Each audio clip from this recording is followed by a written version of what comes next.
Sejam bem-vindos mais uma vez ao nosso canal de reflexão sobre a doutrina dos espíritos. Hoje vamos refletir sobre um tema muito interessante, que são os originais da Bíblia. Onde estão os originais da Bíblia? Quem tem posse desse original? O que foi feito dele? É o que a gente vai discutir. Em primeiro lugar, é uma notícia triste para a maioria, não existem os originais da Bíblia. O que nós temos no máximo são pequenos fragmentos muito pequeninos do tamanho de cartões de crédito que foram muito deteriorados com algumas passagens, alguns versículos, e isso escrito muito depois da época de Jesus. Então, nós vamos observar alguns deles aqui. Em primeiro lugar, aqui temos o papiro 52 do Evangelho de João, estando na frente ali os versículos 31 e 33, no versículos 37 e 38. Alguns historiadores afirmam que o papiro com o texto do Evangelho de João, capítulo 18, 31 a 33 e 37 a 38, teria sido escrito entre o período 100 ao ano 125. Muito provavelmente, claro, os discípulos já estavam mortos. Então esse papiro não é um original, é uma cópia da cópia da cópia. Temos aqui também essa imagem mostrando esse fragmento ali do Evangelho de João, para as pessoas terem uma noção de quanto ele é pequenininho. Aqui também tem o papiro 104, que tem uma passagem de Mateus. Esse papiro é entre o ano 150 ao ano 200, então já estamos entrando aí no século 3. Então tem ali o capítulo 21, versículo 34 a 37. Aqui o papiro 75. É um antigo papiro do Novo Testamento que contém fragmentos de Lucas, João, Então esse papiro aí também um pedacinho ali datado entre o ano 175 até o ano 225. E aqui um outro papiro, papiro 45 do século II também, contendo os textos de Mateus, Marcos, Lucas e João e Atos. Então, esses são os papiros que nós temos aqui. Ainda tem o papiro 67. Dá para ver o quanto estão deteriorados, esses papiros. E uma reflexão muito interessante que a gente pode fazer em relação a Bíblia não foi inspirada por Deus. Então vamos ver aqui o que aquelas pessoas que estudam a fundo, que pesquisam a fundo esses textos, o que elas têm a dizer? E aqui temos um grande pensador, um grande historiador desta área, chamado Bart Ehrman. Olha o que ele fala sobre os originais da Bíblia. Uma coisa é dizer que originais foram inspirados, mas a verdade é que não os temos. Então, dizer que eles foram inspirados não me serve de grande coisa, a não ser que eu possa reconstruí-los. Além disso, a vasta maioria dos cristãos, em toda a história da igreja não teve acesso aos originais. Então, a esmagadora maioria não teve acesso ao primeiro texto escrito. Então, fazendo de sua inspiração um objeto de controvérsia. Quando a gente vai estudando os pais da igreja, a gente vai ver que existem infinitas controvérsias. Nós não apenas não temos os originais, como não temos as primeiras cópias. Então a gente não tem o original e não tem as primeiras cópias.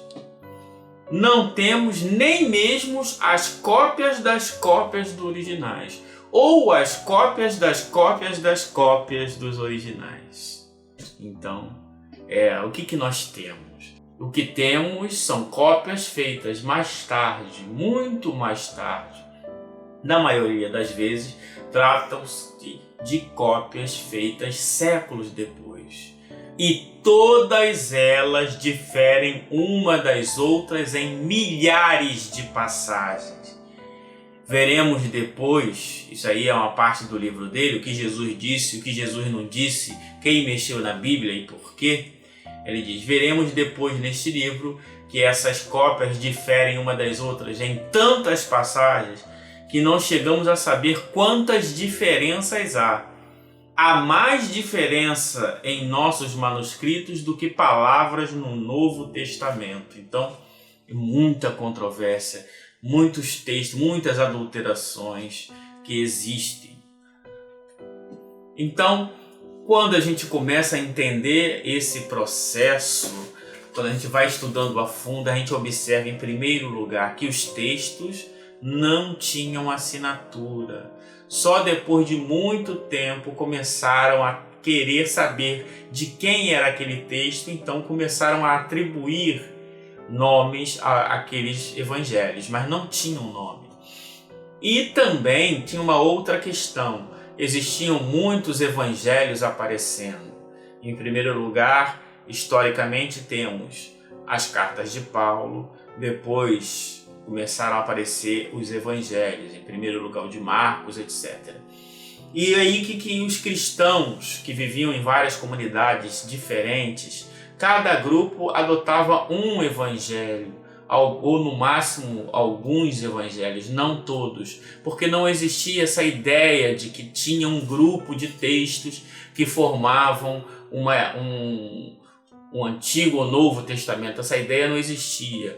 O primeiro a pensar em juntar os textos para dizer qual é o que valia, qual é o que não valia, foi o Marcião.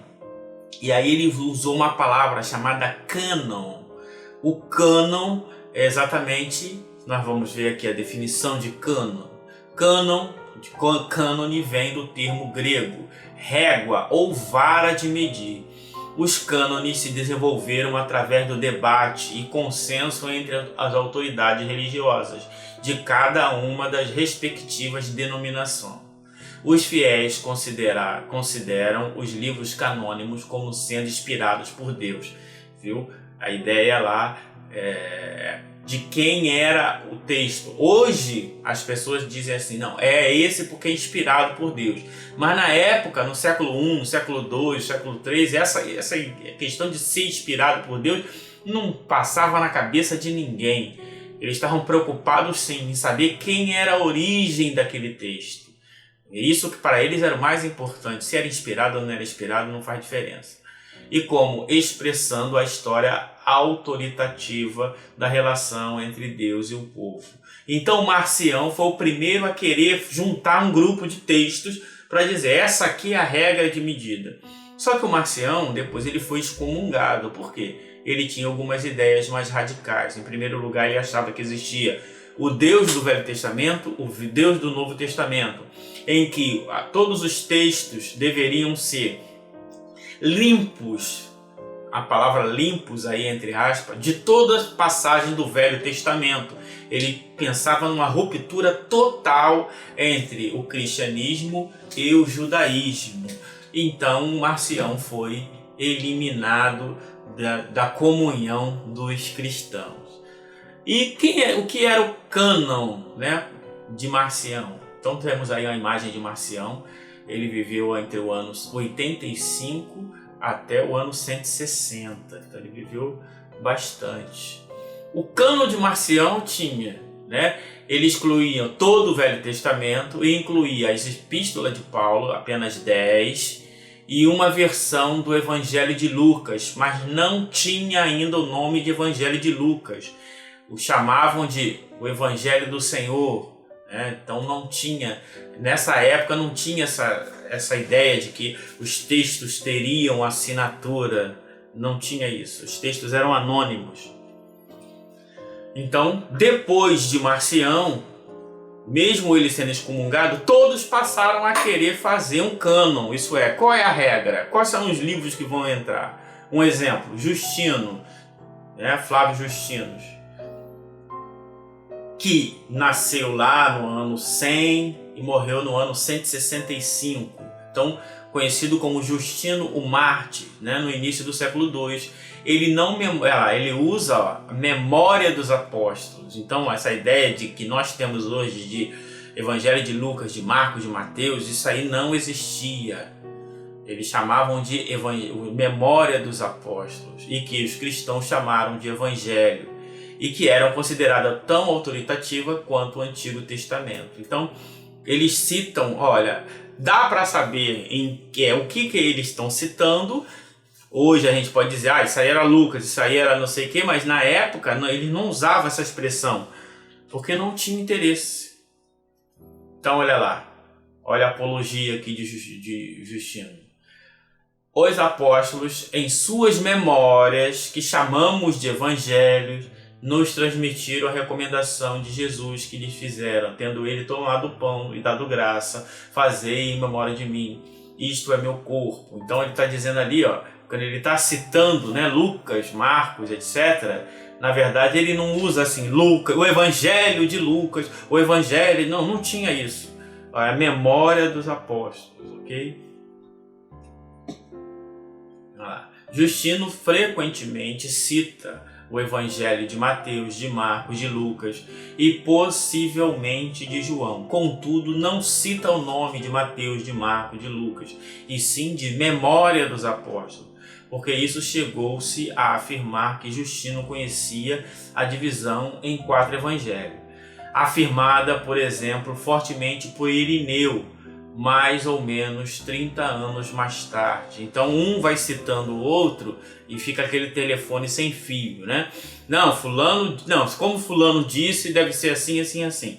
Mas isso foi construído com o passar dos anos, muitos anos. Então a gente consegue entender hoje que esse cânon, mesmo tendo as dificuldades daquela época, continuou tendo, porque a igreja ortodoxa criou seu cânon, a igreja católica criou seu cânon, a igreja protestante criou seu cânon. Então esse livro pode, esse não pode. Então mesmo no século I, no século II, o Apocalipse para uns não serve, para outros serve, o segundo Pedro serve, Hebreus serve, não serve. Então essa discussão que hoje muitas vezes nós vemos até no meio espírita, né? Não, esse livro ele não serve porque ele fala do mundo espiritual assim, então não pode ser, que pode ser só esse, só aquele. Exatamente essas discussões que as pessoas falam, que absurdo, nós cristãos devemos ficar só penteando mendigo, tirando carrapato de cachorro em nome da caridade, ficar discutindo sobre essas coisas. Os pais da igreja, os antigos, os apóstolos não faziam isso. Faziam sim, essas discussões teológicas, faz parte da natureza humana. Então essas discussões, elas existem, são discursos de poder. Então um grupo quer que uma determinada forma de pensar, uma determinada ideologia seja a prioritária, então ele exclui outro, ele tende a excluir pessoas, como Marcião foi excomungado, como muitos outros foram excomungados. Também hoje no movimento espírita as pessoas continuam querendo excomungar. Por quê? Porque elas acham que determinado caminho é o certo e o outro é errado. Ainda é uma visão maniqueísta. E o Allan Kardec, no texto magistral que eu recomendo a todos estudar, que é o Espiritismo Independente, está lá na Revista Espírita de 1866, ele fala: o Espiritismo Independente de que todo mundo é livre para escrever. Agora, nós temos o direito de racionalmente refletir sobre os ensinos. Agora, condenar, criar índex, como já tem nas instituições oficiais, índex de livros, índex de pessoas. Então, não, fulano de tal ele tem que estar sempre, fulano de tal não tem que estar nunca.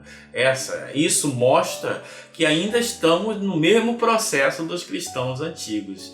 Então, e o Espiritismo? E Kardec? Kardec, não conhecendo todo esse progresso desses quase 200 anos, que nós já citamos lá na introdução à historiografia e espiritismo, mesmo Kardec tateando sobre essas questões, ele já é muito claro que foge até dessa corrente que hoje em dia temos da necessidade de confirmar a tradição, Kardec ele já vem trazendo, esse texto já entrou aqui nos nossos vídeos e vai entrar novamente. Kardec já sabia que não era muito bem isso, como nós recebemos essa tradição. Então olha só, olha lá, Kardec dizendo aqui na Gênese, segundo o advento do Cristo, ele diz: há primeiro que indagar se suas palavras foram sempre reproduzidas fielmente. Palavras de quem? De Jesus. Então ali, ó, peraí, né? Será que tudo que Jesus falou é exatamente? Não sei não. É de duvidar-se. Desde que se considera que ele nada escreveu, isso já é uma coisa interessante, ele nada escreveu. E nós aqui já sabemos que as primeiras décadas eram só tradições orais. Só começaram a querer botar no papel ou no papiro as tradições orais dos ensinos de Jesus por causa das cartas de Paulo que começaram a circular no meio cristão, formando uma teologia, muitas vezes diferente do pensamento dessa tradição oral. Então, é que elas só foram registradas depois de sua morte, e é verdade, né? O que mesmo, olha só, que o mesmo discurso, então está dizendo aqui, ó, sobre certos mesmos assuntos, né? Cada evangelista exagerou em termos diferentes. Então, já está dizendo, olha, muita coisa do que é falado foi exagerada. E nós já sabemos a multiplicação dos pães, a tempestade acalmada, Jesus caminhando sobre as águas, todas essas coisas, transformar água em vinho, tudo isso foi exageros. O próprio Kardec já discute isso lá na parte dos milagres, no livro A Gênese, né? Então ele continua trazendo esse pensamento para a gente. Claro que com uma forma muito sutil, porque convicção não se impõe. Então ele sabe que o processo da historiografia ia avançar e iam chegar lá. Então ele não quis entrar direto de sola nessas questões, que constitui prova evidente de que as expressões de que eles se serviram, eles quem? Quem escreveu as tradições, né? Não são textualmente as que serviu Jesus. Então ele está dizendo o que está escrito ali não é o que Jesus disse. Tem tradições, tem ideias, tem disputas, tem muitas coisas ali. Além disso, é provável que o sentido tenha sofrido alterações com o passar pelas traduções sucessivas. Ele está falando das traduções sucessivas porque ainda não tinha contato com os códex. O que são os códex? Os códex tem esses manuscritos, esses papiros, fragmentos para lá e para cá, todos eles com um montão de contradição. Mas onde nós temos pela primeira vez todos esses livros, esses manuscritos reunidos de forma integral? No chamado Codex Vaticanus e do Codex Sinaíticos, do século IV.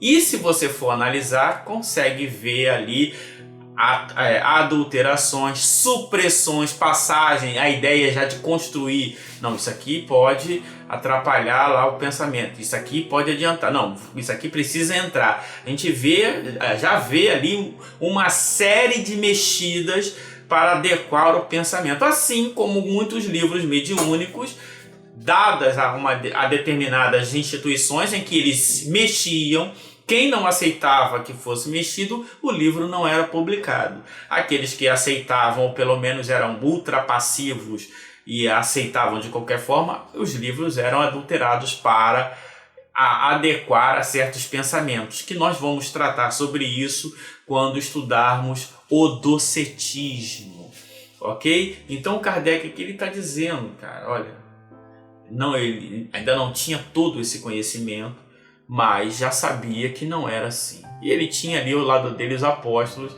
e o próprio Cristo para poder fazer essas perguntas, né?